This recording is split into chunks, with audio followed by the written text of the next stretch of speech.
The Sports Desk at the Columbus Dispatch presents the BuckeyeXtra Basketball Podcast. With your host, Ohio State basketball beat writer Adam Jardy. Brandon Matisse says, "Give me the rock." Here it goes. Up and away. Slam jam bam. And now he does a little dance. Now, the BuckeyeXtra Basketball Podcast. Hello, everyone. This is Adam Jardy from the Columbus Dispatch. Today is Tuesday, August 4th, 2026. It's my official duty to welcome you into episode 570 of the BuckeyeXtra Men's Basketball Podcast. Welcome to Jubilation City. Welcome back to my makeshift podcast studio here in Puerto Rico. So it's just a little bit past midnight, and I just finished up. I'm honestly not sure how many stories I wrote today. I'll have to go back and count.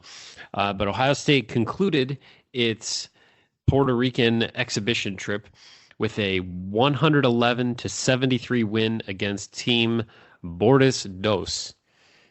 The Buckeyes beat Bordes Uno on Sunday, August 2nd, and as we discussed in the last podcast, did not face a whole lot in the way of adversity in that one. The Buckeyes jumped out to a 17-3 lead, held a double-digit lead for all but roughly 4 to 5 minutes of that game, and cruised to a 40-point victory. This one was nearly just as lopsided as the other one, but it was a lot more challenging for Ohio State, and the Buckeyes faced some actual physicality and some actual shot making and just a overall higher degree of toughness and difficulty in this one. And it was a lot more enjoyable to watch. I got quite a few more insights here on this team, and I think a pretty good feel of where the Buckeyes sit now as they close out the exhibition slate and get ready for some time off. Ohio State later today, since it is now past midnight, will have a catamaran tour.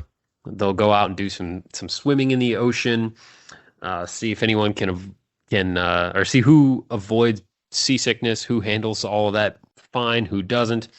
And then on Wednesday, Ohio State will return back to the mainland United States. So will the Jardy family, and it'll be back to normal somewhat. Ohio State will then be off until roughly August 23rd, when everyone has to be back on campus for the start of the fall semester. I'm dating myself there.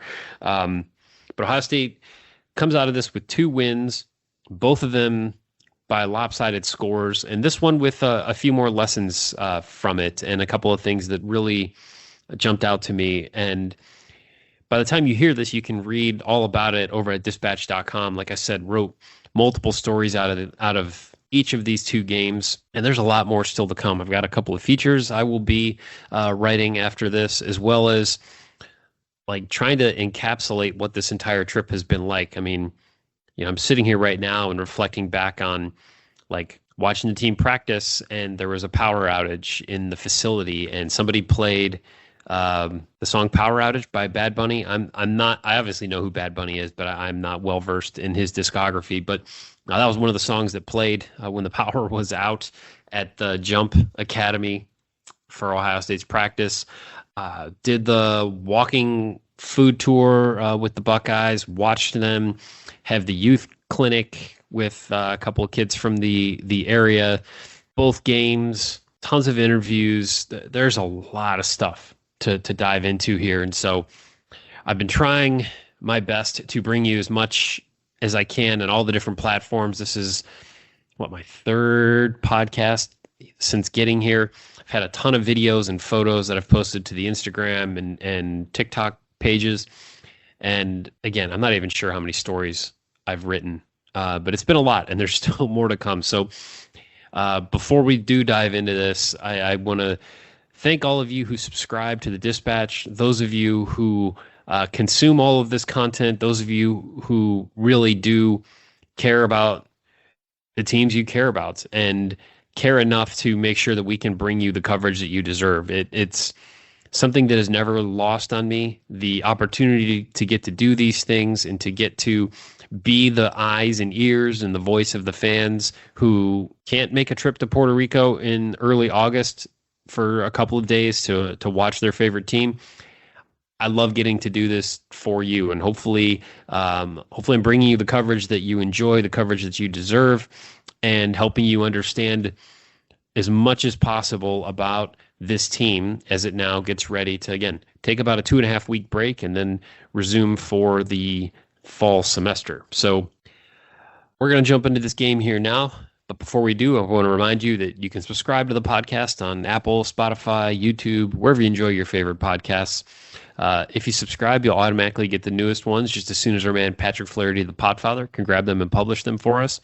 And while you're subscribing or downloading, please leave a review. Please click 5 stars, and please consider telling a friend.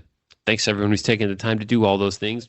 And shout out to Alfred, who's a super kind listener. He emailed me before the trip, and I regrettably was unable to get back to him.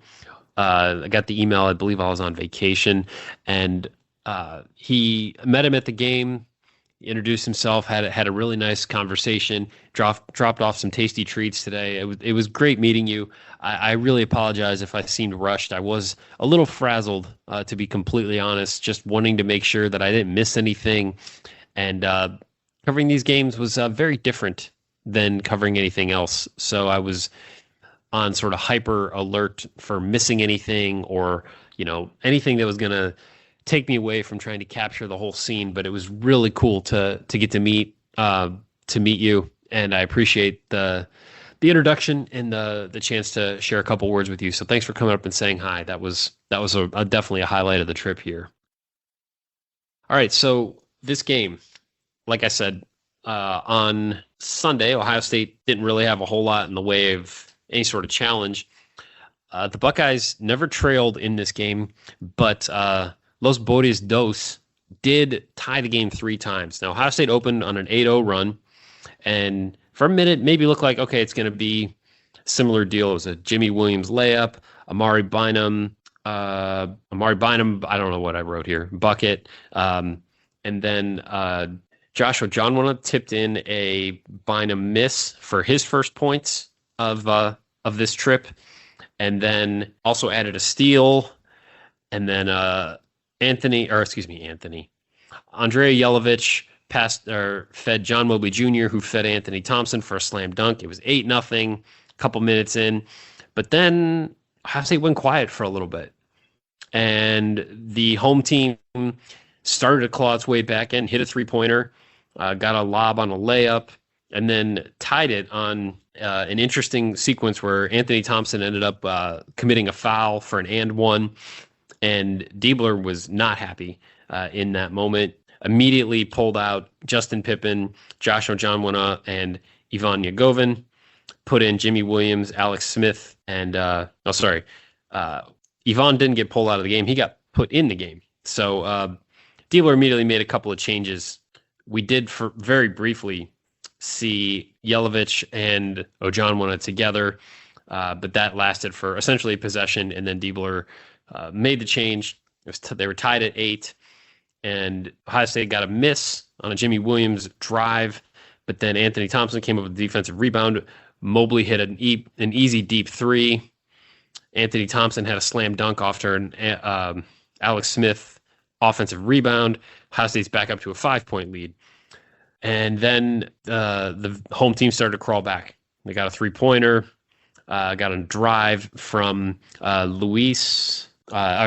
Jared Ruiz, who did not have any numbers on the back of his jersey, but was listed as number 0. So he scored 5 straight points. It's back to a 13-13 tie. And the home team then had a chance to take the lead, but John Mobley Jr. drove, missed a shot at the rim. There was contact. He didn't get the call. He was angry. He kind of went skidding on the floor and was sort of underneath the chairs that were like lining the court, and he punched a chair before he got back up. And they came back down to the other end, and Alex Smith got matched up with Carlos Emery and stripped him. Got the ball, prevented the home team from taking the lead, and Ohio State was able to take advantage of that when Curtis Givens III, on a second tip-in of a Jimmy Williams 3-pointer miss, he put Ohio State up 15-13. But then Alex Smith did commit a foul. The home team, I wish they had a nickname. It's Boris 2, they drew a foul, hit 2 free throws, tied at 15. Then Alex Smith hit a 3. Alex Smith has looked quietly pretty good on this trip. I'm going to try to keep this podcast just as much as I can focused on just this game. And then before the end of the week, I'll do a full, here are my overall thoughts on the 2 games combined and all of that. I'm trying not to get too far into that in this exact episode. But Alex Smith hit the 3. Ohio State went up 18-15. And the Buckeyes would not, again, they didn't trail. And at no point after this did the home team even pull even. But it was close. And the game was, it was 35-34 after Christian Pizarro hit a 3-pointer, which was the only 3 that he made all game. He elevated, made a shot over LJ Smith. And then Mobley got matched up with Ruiz, and he hits a 3-pointer. So this makes it 38-34. Here's where things get interesting. So Amari Bynum comes up with a steal. He feeds it to LJ Smith for a dunk. So Ohio State's now up 6. And there's a timeout in this sequence here where John Mobley Jr. is like standing near the Boris bench. And he had been jawing back and forth a little bit with Ruiz. And Ruiz, talented player, he led the home team with 17 points. He was 6 of 8 from the floor, 4 of 6 from 3.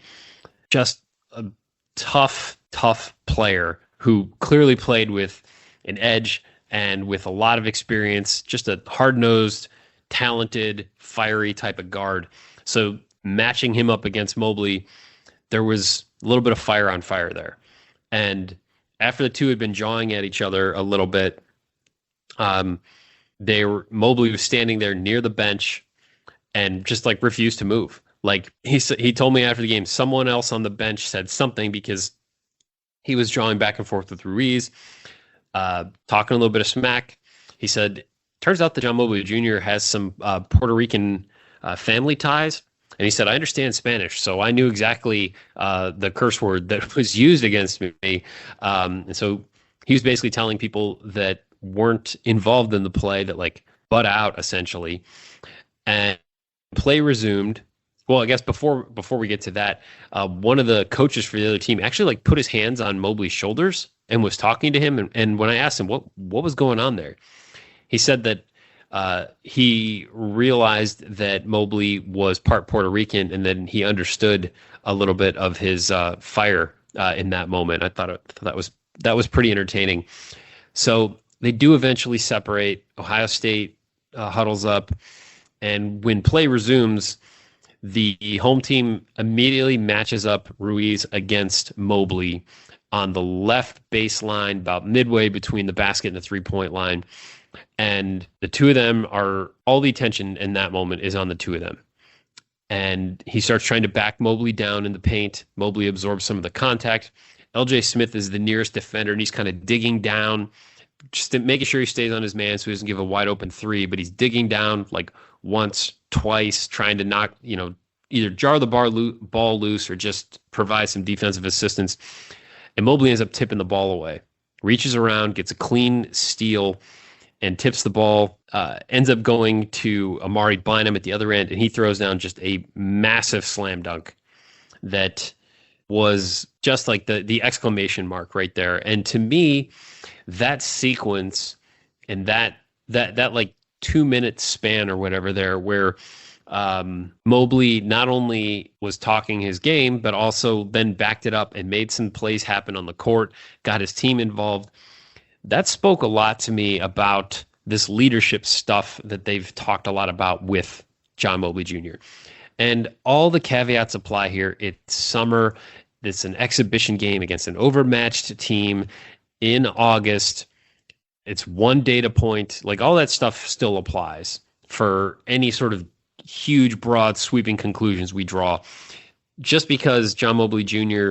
leads this team when there's a little bit of adversity in front of what was listed as 50 fans in Coliseo Ruben Rodriguez, doesn't mean that the same thing's going to happen in February when Ohio State's playing at a sold-out Mackey Arena. Like, there's a lot that needs to happen between now and then for everybody. But what was really telling to me was that he was comfortable enough in himself and his abilities to take some of that on his shoulders and to be the leader that Ohio State needed in a critical moment of a game and then back it up. And it definitely fired up his teammates. I talked to Amari Bynum about it. I talked to Justin Pippen about it. I talked to Jake Diebler about it, who said, like, high level games involve like competitive back and forth like that. And when you talk it, you have to back it up, and that Mobley did. So I have a whole story on this and on what this said about the leadership that John Mobley is trying to provide for this team and how that could impact the season. You can go read that at dispatch.com by the time this podcast gets to you. But it was compelling enough to me that I had to do a separate story about it. This wasn't one of the takeaways. This wasn't one of the top plays. I referenced it a little bit in some of the stuff that I wrote, but this deserved its own story. So I think you'll find it really interesting, and I think it shows, again, some insight into where this team expects to get some of its leadership from. There's going to be a lot on John Mobley's shoulders, and he, having covered his entire playing career, he looks pretty ready to take that on. It was a really eye-opening experience for me seeing that happen in this game.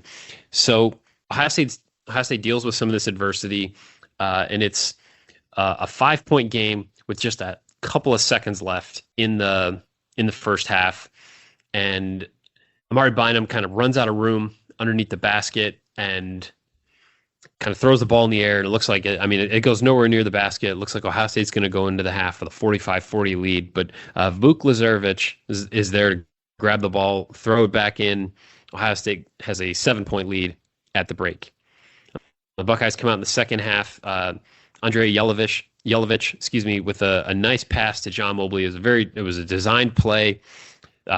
He hit Mobley on a cut. He finished with an up and under move. Ohio State's up 9. It would get no closer than 5 points the rest of the way, and then Ohio State just blew the game open. It started with a Jimmy Williams three-pointer that made it 56-48. This started a 16-0 run that ended with that fed into an even bigger run that was capped with an LJ Smith half-court three-pointer, or that's redundant, a half-court shot at the buzzer at the end of the third quarter that took what had been a 47-40 halftime lead to an 82-57 third quarter lead for the Buckeyes. And it was funny because it came just seconds after Corey McKeithen scored on a lob inside, and Diebler was not happy with Lazarevich, who didn't read the play apparently appropriately and was giving Vuk some constructive criticism. And then LJ Smith banks in a three-pointer from beyond the logo at midcourt.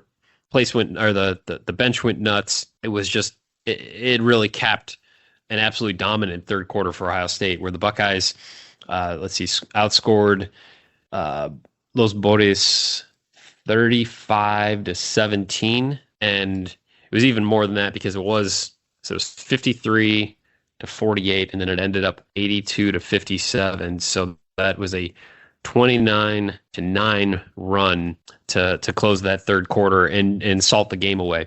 So until that point, you did see the home team give Ohio State some issues on the glass at times.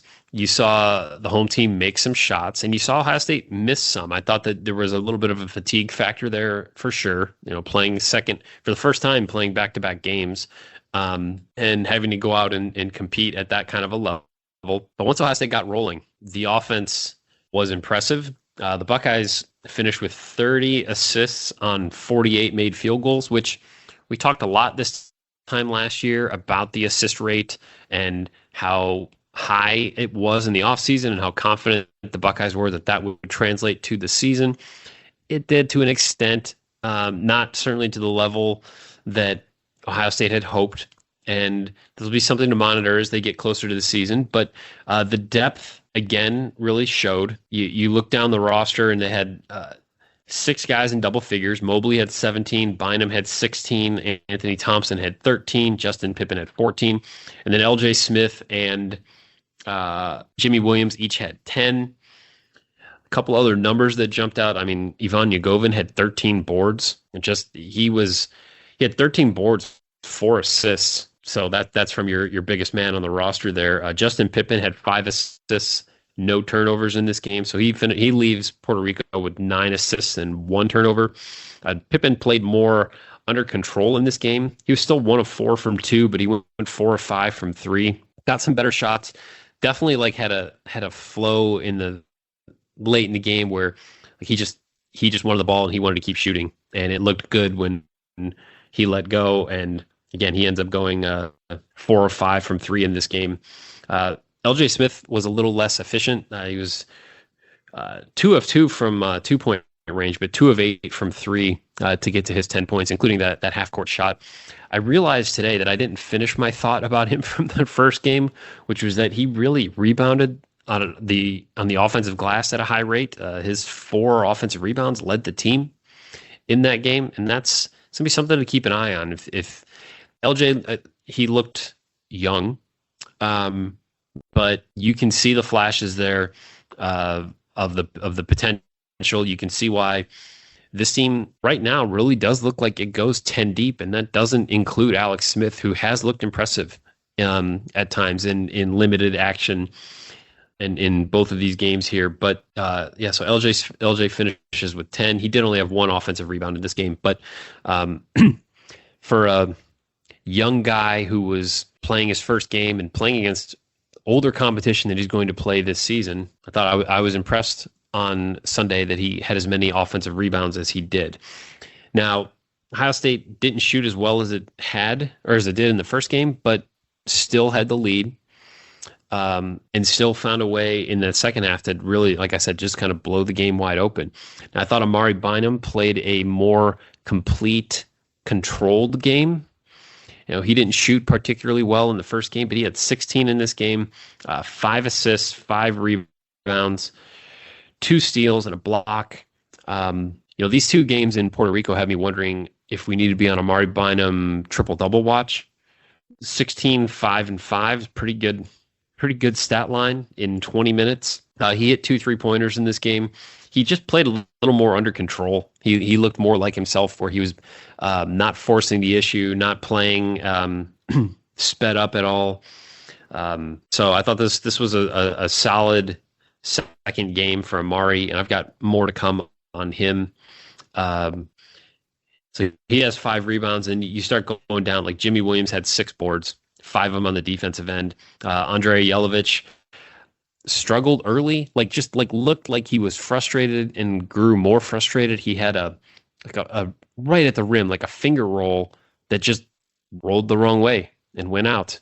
A play where I thought, just dunk that. And easy for me to say from my seat, but thought he was laying it in. It rolled out. That clearly frustrated him. He had a wide open dunk attempt, or a wide open layup attempt a little bit later. That also didn't fall.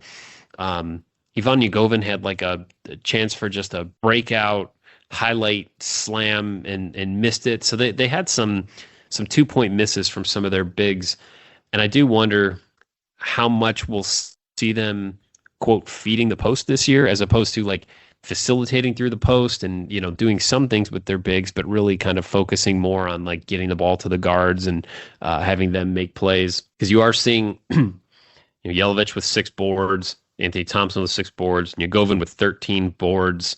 Josh Ojonwuna did see action in both halves this time, so played about twice as much. Played 10 minutes, 47 seconds. He was 2 of 2 from the floor, 2 rebounds, 2 turnovers, but he had 2 steals and a block. In the limited action that we saw from him on this trip, he is a defensive issue. He had 2 deflections in that first and the first 2 possessions of the game, and in their first game. His physicality forced another turnover that he didn't get credit for, where he bumped a guy out or the guy bounced off of him, went out of bounds. It was a turnover. He doesn't get credit for steal on that, but and then he has a couple of steals in this one, a couple more deflections. You can see that he's still working his way back, and you can see the rust. But I thought it was an encouraging sign that he played in both halves. He was jumping rope to stay loose at one point on the bench. Again, you can see the flashes there. You can see why they were so high on him. And you can also see just like how different Ohio State looks defensively when he's on the floor. We didn't see as much of like two bigs together in this game. And we also didn't see as much like John Mobley and Justin Pippen together, which was one of the things I talked about going into this trip that I was really excited to see. I don't have like full lineup breakdowns like that, and I don't really think it means a whole lot. I don't know. There's a reason to do it. Diebler mixed up the lineups again. The starters for this game, Justin Pippen, LJ Smith, Jimmy Williams, Amari Bynum, and Ivan Yagovin. So that was different than what we saw in the first game when Diebler went with John Mobley, Curtis Givens, Andrei Yelovich, Anthony Thompson, and Joshua Jonwana. So there's like your 10 right now. And then Alex Smith is kind of right on the outside of that. Vuk Lazarevich was the last big to see any sort of playing time. And in his 7 minutes and 13 seconds in this game, he had 6 points and a rebound. Again, you can see, there's a lot of room for growth there, but he does have some good instincts around the rim. And it was good to just kind of see him do some basketball things and see how he responded. Alex Smith, by the way, there was a play. I have this written down. So Ohio State's up 88-60 early in the fourth quarter, and Alex Smith, who finished with 6 points, 2 of 2 from the floor. Both of them were threes, but this one three that he hit made it 91-60, and he hit it from like the left wing in front of the opposing bench, and he kind of kissed his hand and kind of blew it toward the bench on his way back, and the Boris players did not appreciate that. Let's put it that way. It was pretty funny, honestly, to see their reactions, but it was 91-60 at that point. They didn't have a whole lot else to really say. And then, by the end, it got out of control. It was 37 points, 30. LJ Smith hits a three to make it 109-66. It very quickly, got out of hand in that fourth quarter there. But talked with Jake Diebler, talked with some of the guys about the fact that they did have to battle through some adversity in this game. This was probably the better game for Ohio State to try to draw some conclusions from, because for at least 20 minutes, it was maybe 23 minutes, 24 minutes. It was competitive. And then that changed as Ohio State kind of flipped the switch there in that third quarter. And then, the offense just kind of looked like what we've seen. And defensively, Ohio State also, I should probably point that out as well, that once it was 56-48 or 53-48, Jimmy Williams hits a three-pointer to go up 8, and then Williams comes up with a steal. And this is where they get it to Yelovich, and he has a layup, but he misses the layup. But then Curtis Givens comes up with a steal and gets it to Yelovich. This time he dunks it. Ohio State forced a shot clock violation here while up 58-48. But then Jimmy Williams had a drive that probably would have worked at Duquesne, but didn't work at Ohio State. He drives into traffic, throws the ball away for a turnover. But then Ivan Yagovin comes up with a block on Antonio Gordon. So it's still a 10-point lead. And then Williams buries a wide open three-pointer. So Ohio State's up 13. And that's 1, 2, 3, 4 straight possessions where the home team doesn't even get a shot. And Ohio State turns that 5-point lead into 13 points. The Buckeyes force a miss. Yelovich gets called for a charge, and he was really frustrated at this point. Drove right into Carlos Emery, and he got the call. Yelovich was not happy about it. But then Ohio State, as a team, played some really solid defense, forced a turnover, and Justin Pippen hit a three. Again, the Buckeyes use their defense. Amari Bynum comes up with a block. Ivan Yagovin loses the ball in the paint. They force a miss. Ohio State comes up empty. They force another miss, and then so it's still 64-48. But it's been a while since the home team has scored. Anthony Thompson hits a three. Bynum finds Yagovin for an alley-oop. It's now 69-48, and the game's over. Honestly, at this point, this is the 16-0 run, and then Ohio State would score on four straight possessions, and then on 11 of 13 of 14 possessions, capped by an Amari Bynum three-pointer. That made it 96-62. But there was some defensive grit there that enabled Ohio State to finally create that separation, pull away, and salt this one away. So not a whole lot else, I think, to say about it at this moment, other than like I've outlined top plays, I've outlined some of my takeaways, and written kind of in depth about what happened with John Mobley Jr. in that one really memorable sequence. So I'd encourage you just to please go read those at dispatch.com and continue to check out the content I'm pumping out here as we get ready to head back to the United States. So head back to the mainland of the United States. That's thrown me for a loop on this whole trip, that it feels like we're in another country, and I guess kind of technically sort of we are, but we're not. So like, it's nice that my phone works and we didn't have to like convert our money and stuff, but it's broken my brain just a little bit. But if anyone who's listened to the podcast long enough knows I don't have a whole lot that can be broken at this point. So I'm going to wrap this one up now because I got to get some sleep, and then there's a lot more to write tomorrow, and then it's going to be time to head home. So stay tuned for more, and I'll have another podcast for you again, like I said, by the end of the week here. But it's late, and I got to go get some sleep. So as always, you can send along your questions, your comments, your love notes, your hate mail, and otherwise constructive criticism to me at Adam Jardy on Twitter, or ajardyddispatch.com, or CD Adam Jardy at Instagram and TikTok. Thank you so much for listening and for supporting the work that we do at the Dispatch and for making trips like this possible. Thank you to Patrick Flaherty for getting this out to you all. I will be back with you, let's say Friday. So I'll have another podcast for you by the weekend. Until then, be kind, take care, and we'll talk soon. Be sure and subscribe to the Buckeye Extra podcast in the iTunes Store, the Google Play Store, or on Stitcher.